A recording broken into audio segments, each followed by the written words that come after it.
Bienvenue dans La Leçon, le podcast sur l'art d'échouer. Cette semaine, je suis ravie de recevoir Antonin Marin, cofondateur et rédacteur en chef du groupe Média Le Crayon, à seulement 26 ans. C'est impressionnant quand on sait que tu as 2 médias avec tes amis, avec qui tu as cofondé ce groupe, ainsi que 2 agences, c'est ça? Tout à fait. Et t'as des noms en rapport avec une trousse, c'est rigolo. Exactement, les 2 agences, c'est le pinceau et le surligneur. J'ai envie de rigoler, Antonin. Oui, parce qu'on s'entend très bien avec Antonin. Exactement. Et on dit beaucoup de bêtises hors micro. Donc voilà, si je fais des blagues encore plus nulles que d'habitude, et le niveau n'est déjà pas très haut. En plus, t'es shooté là apparemment, parce que du coup, t'as pris un complément alimentaire qui te détend, et donc tu es dans une situation assez particulière aussi. Franchement, la ashwagandha, c'est top, mais depuis tout à l'heure... Bon, écoutez, voilà. Je ne suis pas bourrée, j'ai passé une très bonne nuit, j'ai pris juste un cacao à la ashwagandha, ça va, il y a pire quand même. Je prends pas de complément alimentaire. T'en prends pas? Bah en fait, c'est justement ça qui me fait peur. C'est comment je vais réagir ou pas, je sais pas, et ça me fait un peu peur. Donc je suis l'exemple à ne pas faire. Vraiment, ne suivez pas ce qu'elle fait, c'est terrible. Mais il y a pas un peu de vitamine C, un peu de... Non, même pas? Si, bon, on peut l'enlever. Ah, moi, j'en prends. Non, moi, j'ai zéro complément alimentaire. Ok. Mais peut-être je suis trop fondamentaliste aussi là-dessus, mais je pense que passé 30 ans, tout d'un coup, t'as mal aux genoux. J'ai déjà mal aux genoux, hein, mais oui, j'ai que 26 ans. Et t'as que 26 ans, putain. C'est le poids sur tes épaules. Exactement. D'un travail si stressant. Nous, on va rembobiner un peu. Tu as fondé ce groupe avec 3 amis, c'est ça? Certains étaient à Sciences Po et toi, tu étais en fac de mathématiques. Exactement. Alors, comment tu les as rencontrés? On s'est vu dans la rue, on s'est dit viens, on fait un truc ensemble. Non. Ça s'appellerait le crayon. Puis on aurait la trousse, le pinceau, survenir le compas, non, le compas pas ouf. Franchement, les visionnaires, quoi. Non, alors en fait, du coup, on a tous les 4 des parcours différents. Ouais. Tu l'as mentionné, Jules a fait Sciences Po. Ok, je pensais qu'ils étaient plusieurs. Non, c'est le seul de l'équipe à avoir fait Sciences Po, enfin des fondateurs à avoir fait Sciences Po. Valorant a fait une licence d'éco-gestion à la Sorbonne et Sixtine a fait de la communication. Trop bien. Donc voilà, on a chacun des parcours différents et moi effectivement j'ai fait des mathématiques. Donc j'ai commencé en classe préparatoire, après je suis parti à la fac et en fait comment on s'est rencontrés. En fait, donc le projet initialement a commencé par Sixtine qui voulait informer les jeunes sur la politique.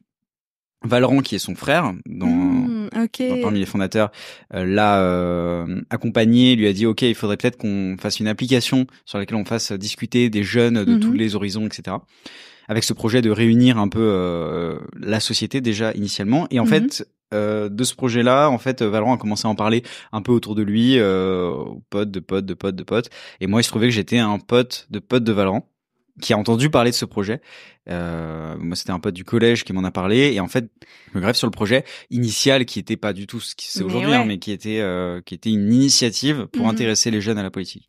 Je trouve ça hyper intéressant parce que tu sais, il y a une légende urbaine presque qu'on se répète tous faut surtout pas parler de ces projets tant qu'ils sont pas sortis parce que quelqu'un pourrait vous les piquer.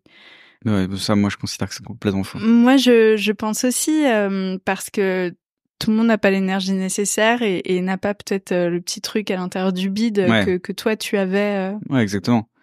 Et puis surtout, ça amène à des rencontres comme la vôtre en fait. Ça a apporté beaucoup de positif d'en parler.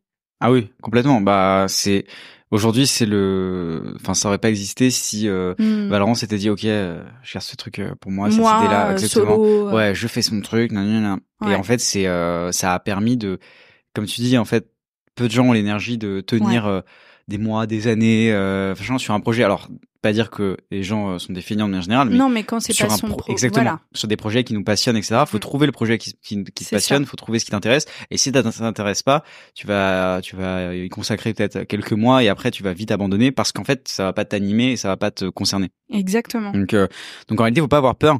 Et au contraire, je le verrais même plus d'une façon provocatrice en disant si t'as un projet et que t'as peur d'en parler et que tu penses que tu vas le faire tout seul, bah c'est que visiblement t'es pas assez serein vis-à-vis de ton projet, de la solidité de ton projet, de ton engagement aussi vis-à-vis des autres. Et si quelqu'un a lancé un truc qui est mieux que toi, bah c'est qu'il était mieux que toi. Dans ce cas-là, fallait mieux le faire. C'est très d'une manière très très crue et très hard quand je dis ça, mais au moins ça secoue un peu. Exactement. En tout cas, moi j'essaie de m'appliquer à moi-même et d'être assez dur envers moi-même en me disant bah tout ce que tu fais, essayer d'être le plus exigeant possible, parce qu'en fait, il y a peut-être très certainement même des gens qui sont meilleurs que toi dans la vie de tous les jours. Donc, essaye d'être meilleur qu'eux, entraîne-toi constamment et essaye de performer constamment, quoi. C'est hyper intéressant ce trait de caractère dont tu parles, d'être très dur envers toi-même, etc. Parce que c'est justement l'objet de notre podcast aujourd'hui. On va rembobiner. Toi, t'es en classe préparatoire et t'es extrêmement dur envers toi-même durant une période qui est déjà assez dure psychologiquement comme ça, parce que tu ne t'autorises pas en réalité à échouer. T'as tout le poids de ta famille sur les épaules. C'est un petit résumé de la situation, non? Oui, alors ma famille me mettait pas de pression à part entière. Bien sûr, c'était toi qui te la mettais. Exactement, c'est moi qui me mets cette pression-là parce que je me dis, Tu viens de quel genre de famille, raconte? Moi, je viens d'une famille assez modeste en réalité. Dans ma famille, on n'a pas tous fait des très grandes études et moi, quand j'arrive à accéder en prépa, déjà j'entends parler de la prépa quand je suis au lycée. Avant, pour moi, ça n'existait pas. Et on me dit, t'as la possibilité d'intégrer des grandes écoles, Polytechnique, l'ENS, etc. Vu ton niveau que t'as en terminale, etc. Potentiellement, c'est des écoles que tu peux viser. Et moi, je dis, attends, quoi, Polytechnique? Pour moi, Polytechnique, c'est un truc qui était réservé à une sorte d'élite un peu, dont on ne sait pas trop d'où ça sort, mais eux, ils font Polytechnique. Et moi, c'est pas pour moi. Tu vois, je m'interdisais de rêver aussi grand en me disant, c'est quelque chose qui peut être pour moi. Ça, c'est la première chose. Et donc à ce moment-là, je me dis ok, je peux accéder à ça. Donc il faut pas que j'échoue.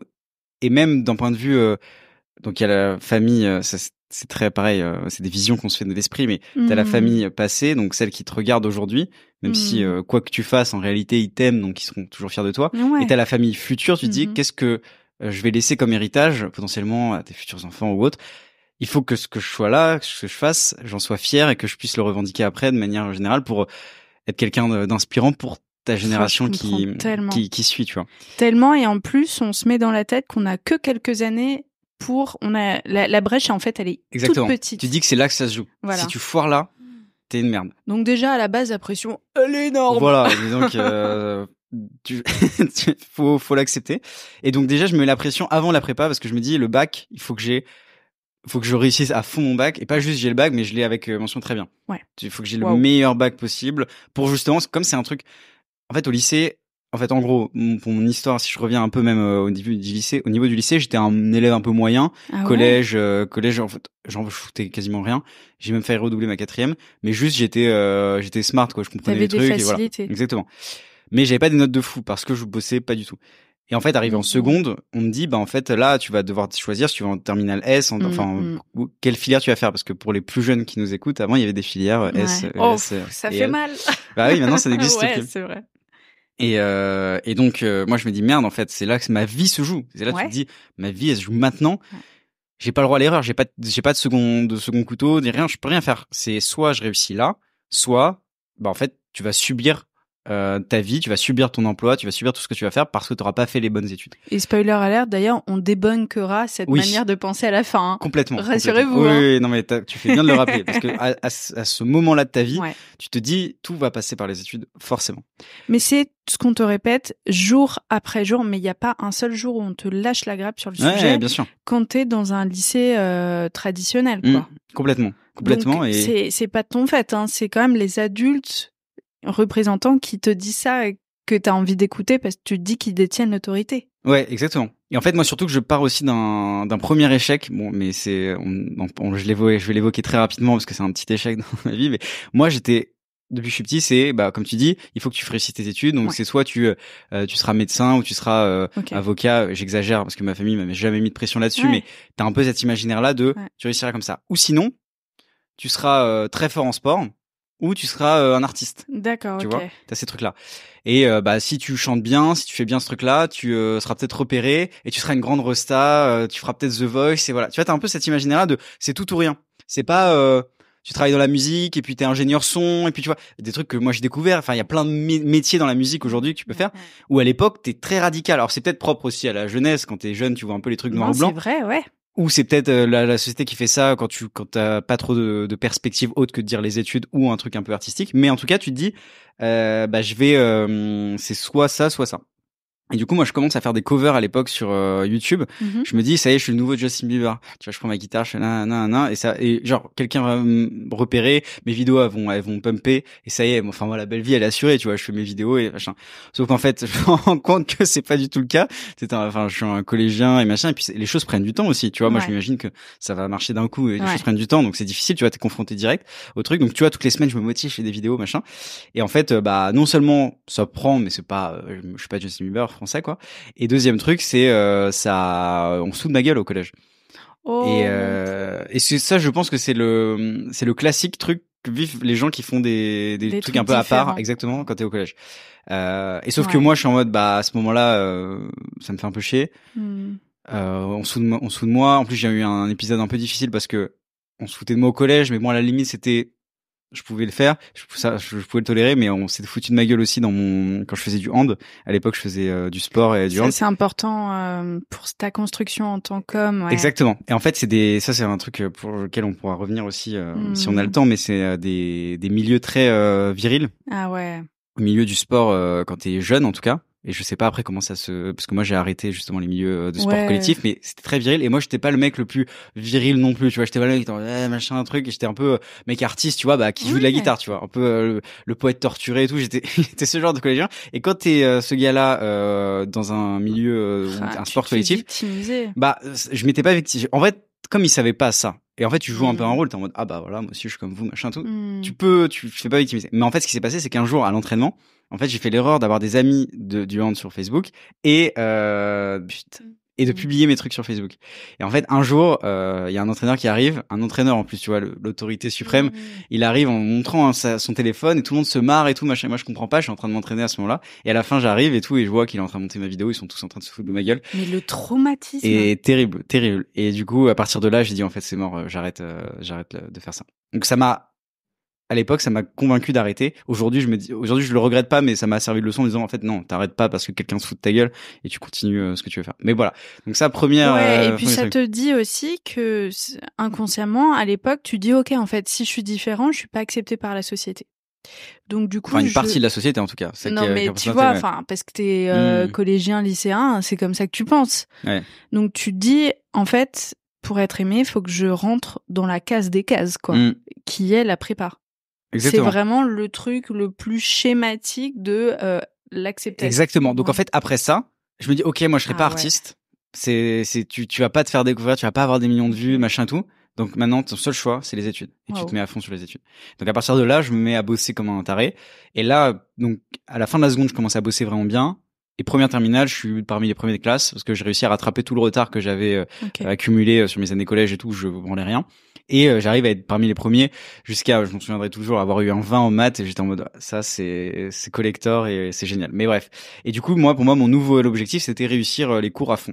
Et donc, du coup, pour marquer ce coup-là, il fallait que j'ai mon bac avec mention très bien, parce que c'est un truc qui est tamponné, c'est affiché, fermez vos gueules, j'ai mon bac avec mention très bien, j'allais dire une phrase qui peut me tester, tu vois, en mode maintenant je suis un boss.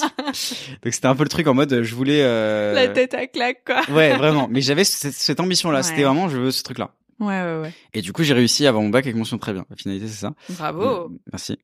Mais c'était pas assez, je suis en mode ouais, bon. En fait, à chaque fois, tu réussis un truc et tu te dis, ouais, bon, c'était facile. Allez, next truc. Et le next truc, c'était la prépa. Donc voilà, j'arrive en prépa. Et là, je me rends compte que, ok. Tu dois te prendre une bonne grosse claque. Je faisais le beau au lycée. J'étais pas comme je disais, j'étais parmi les premiers, donc j'étais pas le premier, genre, incontesté. J'étais pas le mec, allez, salut, de toute façon, je suis plus cool. Pas du tout. Je me battais déjà un peu dans le première terminale. Mais là, quand j'arrive en prépa, il y a d'autres gars bien plus chauds, gars et meufs d'ailleurs. Et là je me dis ok, c'est complexe. Ah ouais, du coup, ils sont fort. Ouais. Ah ouais, putain, c'est un peu chaud.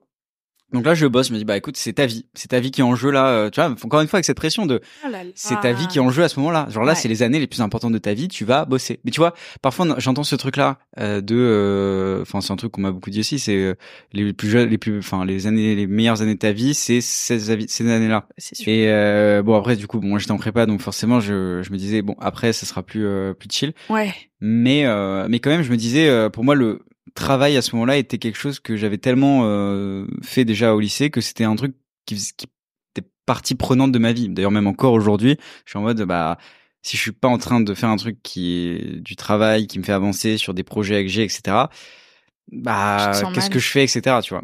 Ce qui peut être hyper toxique à certains aspects et que j'essaye de régler aussi, tu vois. Bien sûr. J'y viendrai après. Mais aujourd'hui, tu vois, genre, c'est le travail, c'est hyper important. Et donc, ça me vient de ces années-là aussi où je suis en mode, je bosse à fond et j'essaie de faire les trucs, à fond et je me nourris de ça. Donc, j'arrive en prépa, c'est difficile. Mais la première année, franchement, elle se passe plutôt bien. J'arrive à me classer, parce que c'est du classement, tu penses qu'au classement en prépa. Donc, j'arrive à me classer au milieu de la classe. Donc, avoir potentiellement des écoles chouettes. Ouais, exactement. Prépa, t'as 2 ans. En fait, tu fais 2 ans de prépa. Et à la fin de la 2e année, normalement, tu intègres des écoles. Peut-être je dis ça pour ceux qui connaissent pas forcément le fonctionnement de la prépa, mais du coup, tu passes 2 années dans un lycée. T'es dans un lycée où t'as 2 ans en plus, après ton bac. Et après, tu intègres des écoles, que ce soit d'ingénieurs, de commerce, ou d'autres types d'écoles qui existent. Il y en a plein. Voilà. Moi, j'étais dans une prépa scientifique, donc c'était pour intégrer des écoles d'ingénieurs. Et moi, mon goal, c'était Polytechnique, ENS. En fait, moi, je voulais être chercheur, donc même mon goal, c'était l'ENS. Ah ouais. École normale supérieure, donc normale sup, pour ceux qui nous écoutent. C'est des têtes, voilà. Et en fait, tu rêves à ce moment-là. Encore une fois, moi, j'ai toujours été un peu dans ce truc de rêve. Tu vois, quand je chantais avec ma guitare, tout de suite, j'étais en mode, je serais Justin Bieber. Ouais, c'est ça. Quand je fais en prépa, je suis en mode, je serais Cédric Villani. Cédric Villani, c'est l'exemple typique du mathématicien qui est passé par l'ENS, qui est monstrueux, qui est la médaille Fields. La médaille Fields, qui est l'équivalent du prix Nobel pour les mathématiques. Enfin. Ça, je savais pas. Vache. Et qui est médiatique aussi. Et qui est en plus médiatique. Donc, tu vois, il y a tout ce truc-là. Et moi, j'étais en mode, ok, je vais être la star des mathématiciens. Ouais, je bosse là, c'est pour être Cédric Villani, c'est mon goal, je serai Cédric Villani. Donc, mais ce qui est pareil, pas du tout sain, en fait, quand tu penses comme ça. Parce que quand tu te fixes c'est bien de se fixer des objectifs, c'est dire, ok, je vis ce truc-là, etc. Mais quand tu me dis, je serai ça ou rien, entre guillemets, pour caricaturer, c'est peut-être que nous tous, on devrait retravailler nos objectifs, parce que un objectif comme celui d'être Cédric Villani, ça te met forcément à 99,999. Bon, t'es mathématicien, je suis pas, donc je te laisse faire les stats, mais en échec, en fait. Ah complètement. Donc, tu te sens loser, alors que t'as très certainement accompli des bêtes de trucs, sauf que comme tes objectifs sont pas à la hauteur d'une réalité plausible. Donc ouais, c'est très intéressant. Donc toi, tu te dis, effectivement, c'est à la fois génial parce que ça doit te motiver de fou. Bah oui, et puis tu te dis, je suis dans le bon... Mais t'as pas droit à l'erreur, quoi. Ouais, je suis dans le bon circuit. Ouais. C'est juste à itérer et normalement, tout devrait bien se passer et je serai Cédric Villani, tu vois. Dans ma tête, à ce moment-là, c'est ça. Même si je vois que c'est dur et tout, mais je suis en mode, ok, et que je suis pas le meilleur, loin de là. Et ça te fait quoi de pas être le meilleur? Ça, c'est un gros coup à l'ego. Tu te dis, ok, je vois qu'il y a des gens qui sont très bons. Et je vois que, moi, là, ouais. C'est pas évident. Pour eux, ça a l'air plus évident que moi. Peut-être que, alors après, a posteriori, tu vois, je l'analyse en disant peut-être que je bossais pas assez bien.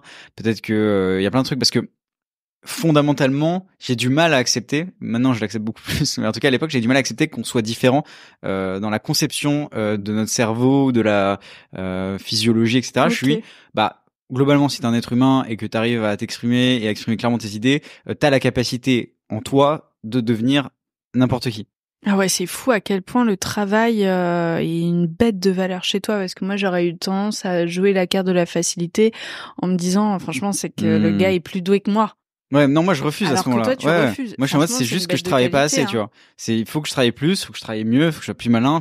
Mais il y a un truc qui fait que c'est pas juste il est plus brillant. Tu vois un peu, et c'est un peu mon ego aussi qui parle. Je suis en mode, mais je trouve ça stylé de réfléchir comme ça parce que ça te mène plus loin que moi qui suis là ouin, tu vois. Ouais, bon. Je sais pas. mais Donc ils sont plus forts que toi et c'est une réalité qui est pas si facile à vivre. Ouais, exactement. Je finis ma première année. En fait, donc j'étais dans une très bonne prépa. Et du coup, à la fin de l'année, tu dois décider si tu passes en classe étoilée ou pas. Ok. Donc la classe étoilée, c'est pour les meilleurs, et la classe pas étoilée, c'est pour les moins bons. Ok. Donc déjà, tu vois, bon, t'as ce truc-là et tout, mais waouh, ouais. Et en plus, comme t'es encore un peu un enfant en soi, c'est évidemment, enfin moi, je suis en mode il y a une étoile, je veux l'étoile, tu vois, genre je veux être dans l'étoile. Et si je suis pas dans l'étoile, c'est-à-dire que je suis une grosse merde. Alors qu'en fait, quand tu construis le système, les adultes entre guillemets qui ont construit le système, ils sont en mode non, t'es conscient qu'il y en a des meilleurs que toi. Toi, tu vises une école, tu tu t'alignes sur l'école que tu vises et tu vas dans une classe un peu moins bien, mais au moins t'es sûr d'avoir ton école. Et en fait, ça fait sens en soi quand tu réfléchis à posteriori. Mais quand t'es à ce moment-là, quand tu le vis, t'es en mode, bah moi je veux l'étoile, évidemment je veux l'étoile. Donc moi je suis au milieu de la classe. Le mec en dessous moi, il va pas en étoile. Waouh. Le mec au-dessus moi, il va pas en étoile. Wow. Et moi je dis à ma prof, je veux aller en étoile. Faites ce que vous voulez, je veux aller en étoile. Mais le mec, en fait, moi je suis vraiment à la frontière. Le mec au-dessus de moi, il va pas en étoile, mais le mec au-dessus va en étoile. Donc et moi j'étais vraiment à la frontière de aller en étoile ou pas. J'ai une discussion avec ma prof, elle me dit je pense que on va faire plutôt comme ça, etc. Moi je dis non, mais moi je veux vraiment aller en étoile. Est-ce que tu penses que t'as l'équipe? Moi je dis bah oui. Et là à ce moment-là, terrible, je mens. Elle me dit évidemment, mais elle me dit non, mais c'est surtout elle me dit pourquoi tu penses tout? Je fais bah là je sais que je me donne pas à fond, que je peux donner beaucoup plus et tout machin. Alors que je suis en mode je suis au bout de ma vie, tu vois déjà. Et je dis non, je peux y arriver, je vais y arriver et tout machin. Elle me dit ah bah non, si tu donnes pas à fond, bah oui effectivement, faut que allez donne-toi un petit coup de boost là. Et vas-y quoi. Et du coup je dis oui, je vais me donner un coup de boost et tout, je vais y aller machin. Du coup je vais en étoile. Bravo, t'as négocié ton truc. Une des plus grosses erreurs de cette période-là, une des plus grosses erreurs. Bon, ça m'apprendra à bien juger mon niveau et à pas vouloir absolument des trucs. Mais en fait, alors parfois ça peut réussir, parfois t'as des coups de poker où tu t'arrives à aller dans un truc mieux et en fait ça te fait glow up. Ouais, mais là ça t'a mis en échec quoi. Et là ça m'a mis complètement en échec. Parce qu'en fait, je sais qu'en non étoilé, j'aurais été parmi les premiers. Pareil, en fait, j'aurais réussi à être bien. Mais là j'ai pas du tout réussi. En fait, je suis tombé sur un professeur qui était brillant, mais qui me correspondait pas du tout et qui expliquait pas les choses dont moi je pouvais comprendre, etc. J'ai pas été bon non plus parce que j'aurais pu prendre des bouquins, mieux étudier. Je me suis fié beaucoup sur le cours du prof. Bref, tout plein de détails qui ont fait que moi j'ai complètement décroché. Alors en fait, à ce moment-là, je me dis ok, vas-y, maintenant on y va, on bosse. Sauf qu'à un moment donné, je peux passer mes journées à bosser, mais samedi, dimanche inclus. Enfin, il n'y avait pas de pause quasiment, si ce n'est parfois je passais un peu de temps avec ma meuf. J'étais en couple à l'époque, je passais un peu de temps avec ma meuf, mais c'est tout. Sinon, c'était meuf, taf, et c'est tout. Genre, je n'avais pas de vie à côté. C'était une de mes erreurs en fait, de pas avoir de sas de décompression. Et je faisais des crises d'angoisse, tu vois, j'étais pas bien, je pleurais sans raison, enfin, tu vois, vraiment des trucs. Ah ouais, ça ressemble même à un burn-out en fait. Et j'ai pas été diagnostiqué, tu vois. Et c'est pour ça qu'à posteriori, je l'analyse comme une dépression, mais j'ai pas été diagnostiqué. Mais vraiment, j'étais pas bien. Enfin, j'ai des pensées très très noires, voire ce qu'on pourrait dire suicidaires, tu vois. Genre vraiment pas bien du tout. Et en fait, tu en parles un peu, au moins déjà à ta meuf, ou t'oses pas trop? J'ose pas trop. Honnêtement, je suis dans le déni à cette époque-là. Ah ouais. Je me dis c'est le taf, c'est comme ça, soit dur, soit fort et tout machin. Oh là là, ces valeurs de la société patriarcale qu'on fout sur les femmes, mais sur les hommes aussi, c'est du n'importe quoi, tu sais. Supprime tes émotions, le taf vaincra. Oui, mais alors quoi ce bordel? Je sais pas si c'est la société, si c'est moi, si c'est difficile à impacter on est parce que de la société, de notre environnement, évidemment, t'es forcément. T'as déjà vu les mecs au handball se foutre de ta gueule. Enfin, non. T'es forcément au sein d'une société, évidemment que ça a un impact sur toi. Ouais, c'est possible. Je sais pas. Enfin moi en tout cas à cette époque-là, je le mets pas sur la société. Oui, bien sûr. Et je me dis c'est toi, t'es pas assez bon, sois meilleur. Et en plus t'es faible mentalement parce que tu pleures. Non mais vraiment ne le dis à personne. Non, alors en vrai je le dis à ma mère, tu vois, j'en parle à ma mère. Ah OK, tant mieux. Ma mère a été une vraie oreille attentive à ce moment-là. Elle m'a beaucoup aidé. À un moment donné, elle me dit vas-y viens on part et tout. On est parti un jour, on n'a pas, enfin j'ai pas taffé et tout. Elle m'a aidé à ce moment-là en vrai beaucoup, tu vois. Et t'as réussi à ne pas culpabiliser. C'était très dur en vrai. Si en vrai tu culpabilises tout le temps. Ouais. Là-dessus tu alors qu'en fait si j'avais pris du temps de repos, j'aurais été bien meilleur et j'aurais sans doute eu des écoles que je voulais. Mais ça tu comprends trop tard et parce que j'avais pas la bonne méthode de travail et parce que en fait t'avais pas l'expérience, tu savais. J'avais pas d'expérience, moi rien de mieux. Je connaissais personne autour de moi, alors j'aurais peut-être pu me renseigner aussi, mais je connaissais personne autour de moi qui avait vécu ces trucs-là, qui savait bien comment le gérer, etc. Donc bon, tout ça fait que du coup je fais une deuxième année. À la fin de la deuxième année, vraiment je m'écroule quasiment et du coup je me dis je passe mes concours, je rate mes concours, mais je les rate à un point où j'ai même pas les écoles les plus faibles que je visais. Donc j'ai rien. En plus, en fait, en gros, pour expliquer, en filière scientifique, t'as globalement quatre types d'écoles. T'as XENS, qui est vraiment le top du top de machin, qui est tenté par ceux qui sont en étoile, mais même il y en a qui sont pas en étoile, qui ne tentent même pas ces écoles parce que c'est très dur. T'as mine centrale, t'as ce qu'on appelle la banque CCP et après t'as toutes les autres écoles. Et moi, en gros, j'ai fait XENS, mine centrale. Et j'ai même pas fait CCP ou quoi, j'ai fait vraiment les meilleurs, je me suis dit, je vais avoir les meilleurs. Et en fait, j'ai rien eu. J'ai eu aucune école. Si j'ai eu un petit truc dans machin, mais bon, bref. Ouais. Vraiment, j'avais honte de moi. Tu vois, à ce moment-là, j'étais en mode, tu es une merde, tu vois, vraiment, c'est nul. Genre, vraiment, t'es nul. Et puis, tu vois, les professeurs, enfin, les machins que t'as compagnie, tu sens que, t'es le, enfin, en tout cas, tu te sens comme le boulet à cette époque-là, tu vois, tu te sens comme dingue. C'est dingue la perception qu'on a de toi parce que, bah ouais, t'aurais pas été dans cette classe étoilée, t'aurais été l'un des meilleurs, tu te serais dit, oh yes, j'arrive à avoir de bonnes notes, je peux être fier de moi, etc. Là, à un niveau supérieur, tu te sentais comme une énorme merde. Exactement. C'est terrible. Exactement. Terrible. Mais ça, je peux en prendre qu'à moi, hein. C'est moi qui ai voulu faire l'étoile. Donc, bien sûr. Non, mais oui, ouais, il y a un truc que je me répète souvent, c'est tu peux pas revenir sur le passé parce qu'à l'époque, tu as pris des choix avec les connaissances que tu avais, t'as vraiment essayé de faire au mieux, quoi. Avec ce que tu savais à l'époque. Ouais, complètement.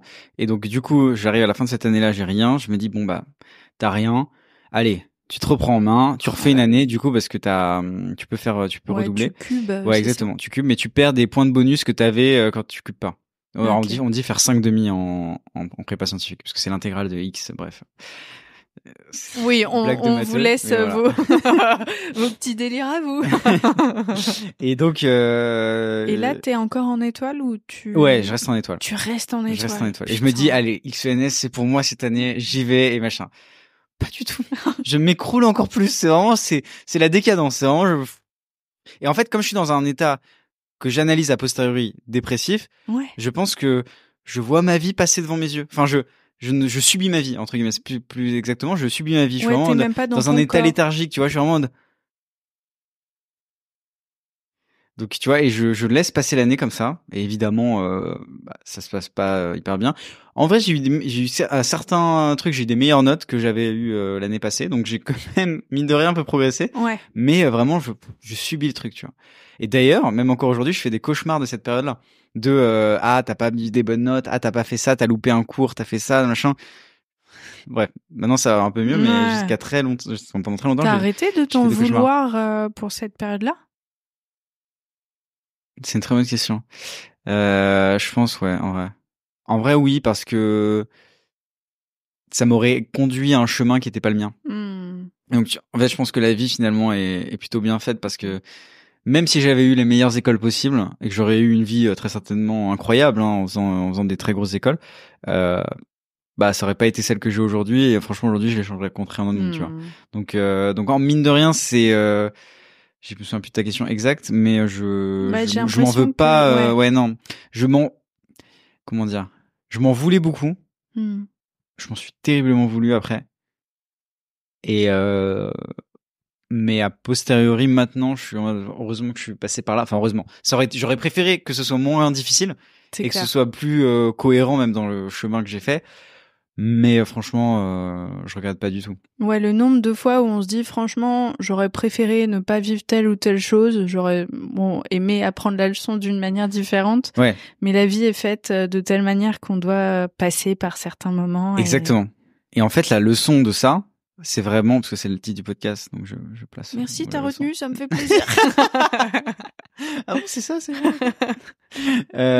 Non, la leçon de ça, c'est vraiment écoute ce que t'as au fond de toi, au fond de ton cœur.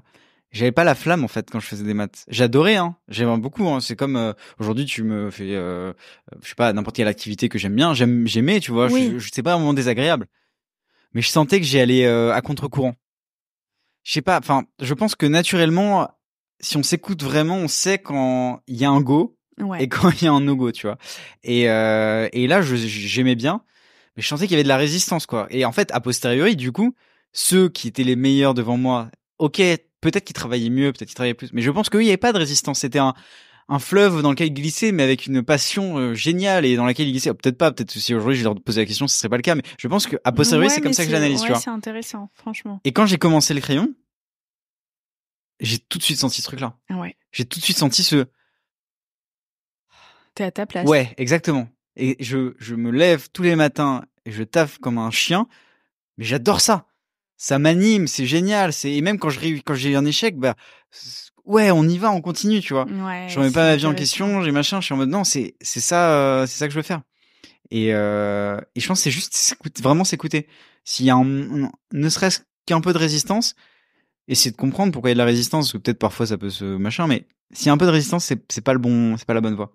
C'est intéressant, et je pense qu'on est obligé de passer par des périodes comme ça, alors même si ça va pas jusqu'à là où toi t'es allé, mais pour être capable de sentir après quand c'est la bonne voie. Exactement. Et donc c'est je vais citer un mec qui je crois que c'est le fondateur d'NVIDIA. Je sais pas si t'as vu passer ce truc-là. Non, je sais pas ce que c'est. NVIDIA, c'est une des plus grosses entreprises au monde. Ah merde. Non, t'inquiète. Mais je dis une des plus grosses. C'est une très grosse entreprise qui a pris beaucoup de valeur récemment parce que elle fait des trucs. Alors, tu vois, j'ai même pas le nom précis, mais elle fait des puces en gros dans les téléphones portables, etc. Enfin, elle fait des microprocesseurs, enfin, ce genre de trucs. Et la dernière fois, il s'exprimait devant les étudiants de Princeton. Ok. Donc il y a des ouais. l'Ivy League américaine, donc c'est vraiment les plus grosses boîtes, enfin les plus grosses universités américaines, une des plus grosses universités américaines et très prestigieuse. Et il y a un étudiant qui lui a demandé c'est quoi le conseil que vous nous donnez si on veut monter notre boîte, si on veut réussir, si on veut. Voilà. Il leur a dit là vous êtes bien, vous êtes dans une très bonne école. En réalité, tout va bien se passer pour vous. Vous allez au mieux, au pire, vous allez aller dans une boîte avec un très gros salaire et franchement vous allez appliquer les tafs qu'on vous demande et vous allez très bien le faire parce que vous êtes très bien formé. Au mieux, vous allez monter votre boîte, vous allez être successful, ça va être génial, etc. C'est ça les options pour vous. Si vous voulez réussir et faire un truc de fou, etc., c'est pain and suffering. Et il leur a dit, et en gros c'était un peu un truc provoque vis-à-vis d'eux, en mode il leur a dit vous allez jamais souffrir, mais si vous voulez réussir, c'est ça qu'il faut. Ah ouais. Pain and suffering. Et ça m'a marqué parce que je suis en mode oui, merci, c'est ça. Okay. Faut souffrir, il faut avoir de la douleur.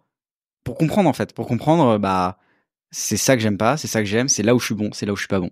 C'est hyper intéressant et enfin ça résonne évidemment avec tout ce que j'essaye de faire dans le podcast.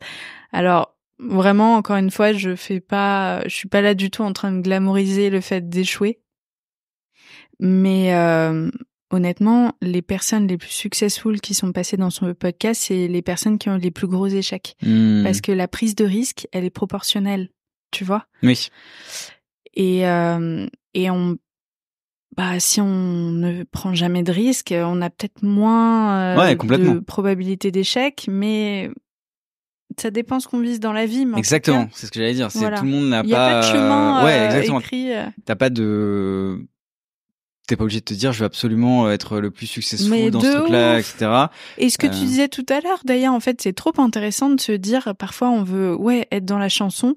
Moi, j'ai entendu des gens me dire qu'ils étaient en situation d'échec parce que ils n'étaient pas en haut de l'affiche comme Taylor Swift, alors que c'est des gens qui sont payés tous les week-ends pour des concerts, qui gagnent bien leur vie parce qu'ils font des concerts privés pour des mariages, etc. Et en fait, ils exercent leur art, ils peuvent en vivre, ils adorent chanter, ils vivent de leur passion, mais quel rêve! Ouais, exactement. Sauf que on a tendance à avoir des objectifs beaucoup trop durs beaucoup trop durs à atteindre et presque pas juste pour soi du coup, parce qu'on peut pas réussir et on peut pas se féliciter. Ouais, complètement, parce qu'on n'a pas de modèle, parce qu'on connaît très mal certains milieux. Voilà, ouais. Aujourd'hui, quand tu prends l'exemple de la musique, il y a tellement de métiers dans la musique que si ta passion profondément c'est la musique, je fais pas de souci pour toi, tu vas trouver un métier, tu vas trouver ce qu'il faut. Ouais.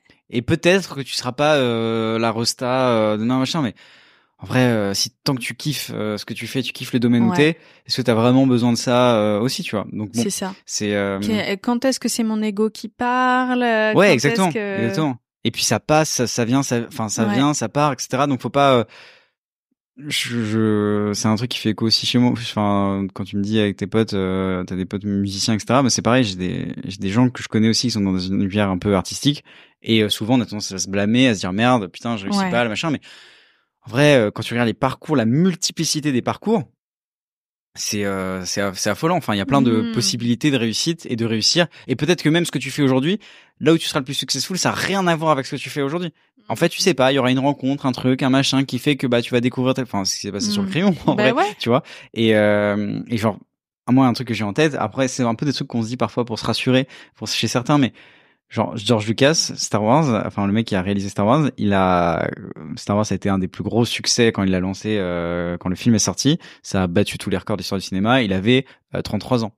Alors avant, il avait sorti des trucs. C'est mon âge, 33 ans. Imagine, moi, là, j'en suis. Putain, tellement pas là, quoi. Moi, je fais des reels sur Instagram. Wouhou! C'est les tournages que je fais. Bon, je parle quand même de 26 ans. Mais quand j'aurai 23 ans, je dirais Louis de Funès à 50 ans. En fait, ça me fait taper une barre parce que je m'attendais à ce que tu me dises 64 ans, tu vois. Et quand tu m'as dit 33 ans, j'étais en mode, oh wow. Oups. Hyper déceptif. Non, c'est vrai, t'as raison. C'est pas le meilleur exemple parce que je suis beaucoup dans ma période Star Wars et George Lucas, donc je pense beaucoup à George Lucas. Il avait 33 ans. Tu sais que moi, j'ai remarqué un truc trop bizarre, c'est que souvent, je pense que les gens sont plus âgés que moi. Tellement je me perçois en mode la meuf qui a pas encore atteint ses objectifs. Donc du coup, je me dis bah j'ai du temps. Et en fait, quand je réalise la dernière fois... C'est quoi tes objectifs, attends? Moi, j'aimerais bien faire de l'acting et de la comédie. Et je sais pas sous quelle forme, mais genre j'aime trop l'humour, quoi. Mais je sais pas encore sous quelle forme et j'ai pas trouvé encore la réponse. Mais la dernière fois, je recevais Florent Bernard du podcast Floodcast qui vient de sortir son film. Un film quand même avec José Garcia et Charlotte Gainsbourg, tu vois. Ouais. Et le mec, je suis là, ouais, stylé, bah, j'aimerais être lui quand je serai grande. Il a 2 ans de moins que moi. Ah, tu te disais ça? Genre, Bah, bien sûr. Putain, bref. Mais, et pareil, il y a pas un chemin pour accomplir ce qu'on va accomplir. J'espère bien, Antonin, ouais. Non, mais c'est pour ça que je dis ça. Vraiment, il y a pas un seul chemin. Et quand on regarde la multiplicité des chemins différents des personnes qui font des choses, et puis pareil, on se dit ah cette personne elle a tout réussi, elle a fait un truc. En fait, et la personne elle est en train de se comparer à autre chose en disant c'est clair. Je suis tellement une merde. Je fais mon premier film, j'ai 33 ans, c'est vraiment nul, tu vois. Enfin, bref, il y a plein de. Ah non, c'est une réalité. Je te confirme que tous ceux que je reçois ici le disent. Et l'important, c'est de faire les trucs avec passion. On s'en fout, tu seras connu, pas connu. C'est pas grave. Juste kiffe, fais ce que t'aimes et t'inquiète pas si ton objectif c'est quelque chose, bah ça se réalisera très certainement et sinon bah c'est pas grave, au moins t'auras kiffé ta vie, tu vois. Enfin faut pas se blâmer là-dessus, il faut pas viser des choses qu'on peut pas maîtriser. Si t'es connu ou pas, tu peux mettre des pions dans certains trucs pour optimiser ça. Mais au final tu peux jamais être certain. Et t'as plein de gens qui, désolé, je te coupe. Ah, c'est trop intéressant.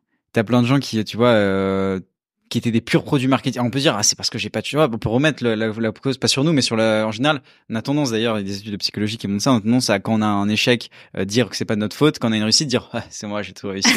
En général, c'est ça ce qu'on fait. Mais quand tu regardes, même si tu te dis, ok, la société fait tout pour qu'une personne soit connue, il y a plein d'exemples, notamment dans la musique, de stars qui pètent. Ils ont fait un son. Mais après, ce qu'ils font, c'est de la merde. Alors, du coup, pour moi, c'est une preuve de, bah, la société peut bien mettre tous les pions en place. Si fondamentalement, il n'y avait pas l'alchimie avec un public, avec un truc, bah, ça prend pas et ça prendra pas. Donc, c'est tout un travail qui dépend et de nous et de comment on met. Et puis, comme tu le dis, lâcher prise sur les choses qu'on peut pas contrôler. Ouais, exactement. Hyper intéressant. Merci beaucoup, Antonin. Franchement, il était trop bien cet épisode, trop intéressant. Et puis, longue vie au crayon, c'est quoi le nouveau projet là sur lequel vous bossez ? Alors là, on a lancé récemment la partie patrimoine de l'app des Pépites de France. Ok. Donc si vous voulez, vous pouvez la télécharger. L'app des Pépites de France, vous tapez les Pépites de France dans l'App Store. Mais l'app, elle cartonne en ce moment. Et elle marche super bien. On est dans les top 1 voyage sur l'App Store. Donc, ouais, mais la dernière fois, tu me disais que vous étiez que 4e et pas 1er. Tu vois comment Là, tu vois mon visage. Même les gens voient pas mon visage, mais je suis colère de ne pas être premier. Alors, faites en sorte que l'application soit première dans l'App Store. Mettez des étoiles parce que j'ai l'impression que l'étoile, c'est un sujet sensible pour toi. Merci beaucoup. Oui. Je viens de comprendre. Ah, je suis dans le turfu, il met du temps à comprendre, c'est tout. C'est pas moi qui suis drogué. J'espère que cet épisode vous a plu. Pour suivre les coulisses du podcast, n'hésitez pas à me follower sur Instagram @Paulette_Grisoni, sur Twitter, podcast LL en majuscule, ou sur Facebook, La Leçon Podcast. On se dit à très vite pour un nouvel épisode.